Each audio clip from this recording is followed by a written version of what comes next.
আমরা স্পষ্ট করে বলতে চাই, এই দেশে নতুন করে কোনো স্বৈরাচারের জায়গা হবে না। দেশ এবং জাতি গঠনের জন্য নতুন এক বাংলাদেশের স্বপ্ন নিয়ে এই জাতি ত্রয়োদশ জাতীয় সংসদ নির্বাচনে অংশগ্রহণ করেছিল। জুলাইয়ের চেতনাধারী সমস্ত রাজনৈতিক দলগুলো এই নির্বাচনে প্রতিদ্বন্দ্বিতা করেছিল। যেই বাংলাদেশ আমরা পেয়েছি, হাজারো তরুণের রক্তের বিনিময়ে, জুলাইয়ের গণ আন্দোলনে, গণ অভ্যুত্থানে এদেশের আবাল বৃদ্ধ বনিতার রক্তের সাগরের উপরে আমরা একটি নতুন বাংলাদেশের স্বপ্ন নিয়ে এগিয়ে যাচ্ছিলাম।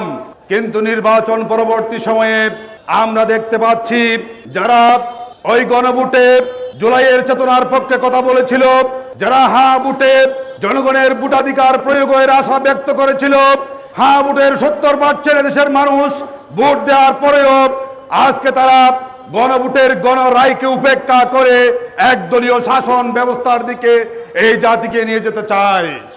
আমরা স্পষ্ট করে বলতে চাই, এই দেশে নতুন করে কোনো স্বৈরাচারের জায়গা হবে না। বাংলাদেশের যে জাতি রক্ত দিতে জানে, তারা পরাজয় মেনে নিতে পারে না। অনতি বিলম্বে জুলাই সনদকে বাস্তবায়ন করার জন্য আমরা আহ্বান জানাচ্ছি। অন্যথায় এই জাতি দুর্বার আন্দোলন গড়ে তুলে এক দফার দাবিতে পরিণত করে ফ্যাসিস্ট শেখ হাসিনাকে যেভাবে বাংলা ছাড়া করেছে, তোমাদেরকেও বাংলা ছাড়া করবে।